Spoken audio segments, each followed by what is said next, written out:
Hello and welcome to English Uplifting, the show that gives you the tools, strategies, and encouragement you need to reach your English learning goals. I'm Liza. And I'm Ben. Whether you're preparing for IELTS, improving your general English, or just looking for a boost of motivation, you're in the right place. Today's episode is all about one of the most common questions we hear. Where do I start with IELTS preparation? And how can I score Band 7 or higher? We know many of you feel lost at the beginning. You open Google or YouTube, and suddenly you're drowning in study tips, practice tests, and magic tricks. It's overwhelming, right? Absolutely. Some students tell us they spend more time deciding how to study than actually studying. And that's what we want to fix today. This episode will give you a clear, step-by-step starting point for your IELTS journey, so you can stop feeling confused and start feeling confident. First, let's be real. Getting a Band 7 plus is possible, but it's not about luck. It's about understanding the exam, practicing with purpose, and training your mind to perform under test conditions. And no, you don't need to spend thousands on fancy courses to do this. Right. The truth is the IELTS exam tests two things: your English skills and your exam skills. Some people are fluent in English but get a lower score because they don't know how to approach the questions. Others have strong exam strategies but lack the vocabulary and grammar needed to express themselves clearly. So here's our promise for today's episode. By the time you finish listening, you'll know exactly where to begin, what materials to use, and how to structure your study plan. We'll start by breaking down the IELTS format, because before you run, you need to know the track you're running on. Then we'll guide you through making a realistic study schedule that actually works for busy people. We'll also share practical strategies for each section: listening, reading, writing, and speaking, and tell you about the resources that really work, not just the ones everyone talks about. And we're not stopping there. We'll talk about mindset, because preparing for IELTS isn't just about practice tests. It's also about staying motivated, managing stress, and learning from your mistakes. If this is your first time listening to English Uplifting, welcome. Our goal is to make your English journey easier, more effective, and yes, even enjoyable. So grab a notebook, get comfortable, and let's build your roadmap to Band 7 and above. All right, let's get started. Step 1, understanding exactly what the IELTS exam is testing you on. First things first, if you want Band 7 or higher, you need to understand the exam format. I know that sounds obvious, but you'd be surprised how many students jump straight into practice tests without knowing what the IELTS is really testing. And then they wonder why their score doesn't improve. Exactly. Think about it like this. If you were playing a sport for the first time, would you step onto the field without knowing the rules? Probably not. You'd want to understand the size of the field, the scoring system, how long the game lasts, and what counts as a win. IELTS is the same. So here's your quick overview. The IELTS exam has 4 parts: listening, reading, writing, and speaking. You can take it in 2 versions, academic and general training. Most people aiming for university admission or professional registration need the academic version. But if you're taking it for immigration purposes, you might need the general training one. We're going to focus mainly on academic IELTS today, but don't worry, many of the strategies apply to both versions. Let's start with listening. It's about 30 minutes long, and you'll hear 4 recordings. The accents could be British, American, Australian, Canadian, or even New Zealand, so you need to be comfortable with different ways of pronouncing the same word. Right, and here's something important. You only hear each recording once, no repeats. That's why learning to listen actively is crucial. Each recording has 10 questions. That's 40 questions total. The questions might be multiple choice, matching, sentence completion, map labeling, or even diagram labeling. And here's the thing. The answers usually come in order, but not always in the exact words you hear. They'll use synonyms and paraphrasing to test your ability to understand meaning, not just vocabulary. Scoring and listening is straightforward.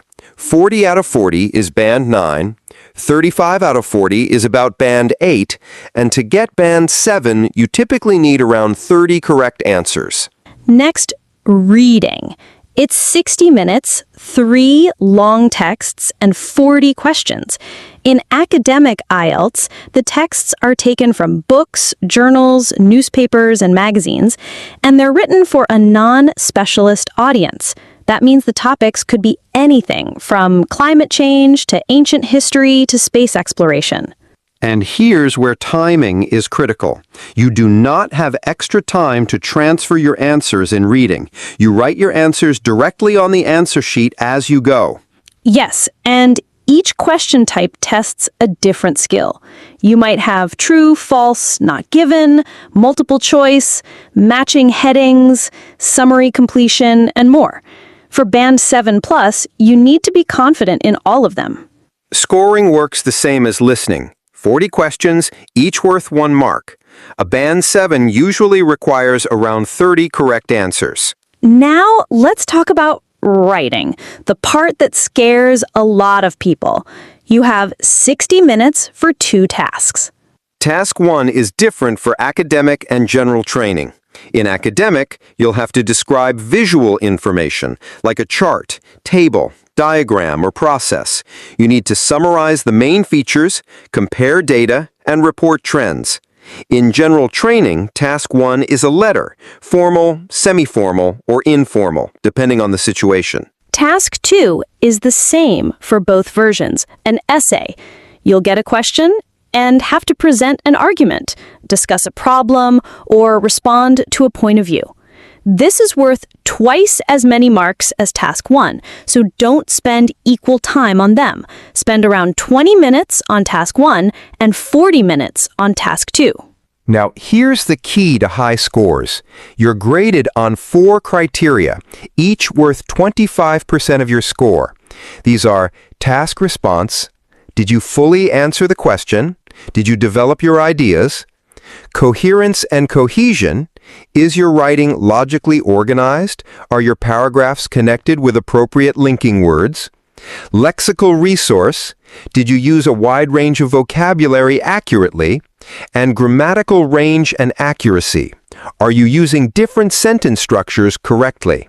If you want Band 7+, you can't just be okay in each category. You need to consistently meet the descriptors for Band 7 across all 4. Finally, speaking. This is about 11 to 14 minutes long, and it's face-to-face with an examiner. It has 3 parts. In part 1, you answer simple questions about yourself, your work, your hobbies, things you can talk about easily. In part 2, you get a task card with a topic, and you have 1 minute to prepare, then you speak for up to 2 minutes. In part 3, you discuss more complex questions related to the part 2 topic. And again, you're graded on 4 criteria: fluency and coherence, lexical resource, grammatical range and accuracy, and pronunciation. Here's a myth to bust. You don't need a native speaker accent. Clear pronunciation and natural rhythm are more important than sounding British or American. Now, you might be thinking, okay, I get it. There are 4 parts, but why does understanding the format matter so much for getting Band 7 and above? Because knowing the format is like having the map before a journey. Without it, you're guessing. And in IELTS, guessing wastes time and costs marks. Let's take writing task 2 as an example. If you don't know that you're graded on task response, you might write a beautiful essay that's slightly off topic, and boom, your score drops. Or in reading, if you don't know that the answers in true, false, or not given are based on meaning, you might answer false when the correct answer is not given, not because you don't understand English, but because you don't understand the question logic. Let's do a quick challenge for our listeners. I'm going to read a question, and I want you to think about what part of IELTS it could belong to. Question 1. Label the map with the correct building names. That's from listening, specifically a map labeling task. Exactly. Okay, next one. The discovery of antibiotics in the 20th century changed the field of medicine forever. True, false, or not given? That's reading. And remember, not given means the text doesn't tell us if the statement is true or false. So don't guess based on your own knowledge. Here's something else you need to know early on. IELTS scores range from Band 1 to Band 9 in 0.5 increments. Your overall score is the average of your 4 section scores. For example, if you get listening 7.5, reading 7.0, writing 6.5, and speaking 7.0, the average is 7.0. Each band has a description. For Band 7, it says, has operational command of the language, though with occasional inaccuracies, inappropriate usage, and misunderstandings in some situations. Generally handles complex language well and understands detailed reasoning. That means you can make small mistakes and still get Band 7, but you have to be strong overall. So, step 1 in your preparation is crystal clear. Learn the format, question types, and scoring system. You can do this in a week if you're focused. Yes, and here's your homework from us. Download the free IELTS Information for Candidates booklet from the official website. Watch a complete test simulation on YouTube. There are many channels that do this. Take a timed, unofficial practice test to see where you stand now. And once you understand the exam inside out, your study will be so much more efficient. Exactly. In the next part of this episode, we'll show you how to make a realistic study plan that will actually get you to Band 7 and above. All right, so now that you understand the IELTS exam format inside out, it's time for the second big step, making a study plan. This is the part where many students fail, not because they're lazy, but because they try to study without a clear system. Exactly. Think of it like cooking without a recipe. You might have all the ingredients, but without knowing the steps, you're just hoping it turns into a cake. And with IELTS, if you just study randomly whenever you feel like it, you might be busy, but not making real progress. We've both taught hundreds of IELTS students, and we've seen a pattern. The ones who improve the fastest and hit Band 7+ are the ones who follow a structured plan, track their progress, and adjust when needed. So in this part, we'll break it down into 5 key steps. Know your starting point, set your target band score and timeline, divide your preparation time into skills-specific practice, include exam skills, not just language skills, review and adjust regularly. Before you plan anything, you need to know where you are now. That means taking a full, timed practice test, preferably under exam-like conditions. Right. No pausing the audio and listening, no extra time in reading, no checking grammar in writing. Just do it as if it's the real test. Once you have your scores for each section, you'll see your strengths and weaknesses. For example, maybe you already have listening 7.5, but writing 6.0. That tells you where to focus your energy. And please be honest with yourself. Some students skip this step because they're afraid of a low score. But trust us, knowing your weaknesses now will save you from disappointment later. Let's say your current average is Band 6.0, but you need Band 7.0 for university admission. You might think, that's just one band higher. I can do it in a month. But in IELTS terms, going up one full band can take 8 to 12 weeks of focused study, sometimes longer. Yes, and the timeline also depends on your lifestyle. If you can only study an hour a day, you'll need more weeks than someone who can study 3 to 4 hours a day. So here's our rule of thumb. Plus 0.5 band improvement equals about 4 to 6 weeks of consistent focused work. Plus 1.0 band improvement equals about 8 to 12 weeks. And remember to include a buffer. If your deadline is December, aim to be test ready by November so you can retake the test if needed. This is where many students make a mistake. They spend too much time on their favorite section. For example, a student might love listening, so they keep doing practice tests there, but avoid writing because it feels hard. The problem is IELTS is an average score. If your writing is low, it will pull your overall band score down, so you have to give attention to all skills. Let's take a 3-month plan as an example. If you're studying 2 hours a day, 6 days a week, that's 12 hours per week. You could divide it like this: listening, 2 sessions per week; reading, 2 sessions per week; writing, 2 sessions per week; speaking, daily short practice, plus 1 longer session each week. And remember, each session isn't just doing practice tests. It should be a mix of practice, timed, and exam-like conditions, review, checking answers, understanding mistakes, skill building, learning vocabulary, grammar, pronunciation. Here's something many students don't realize.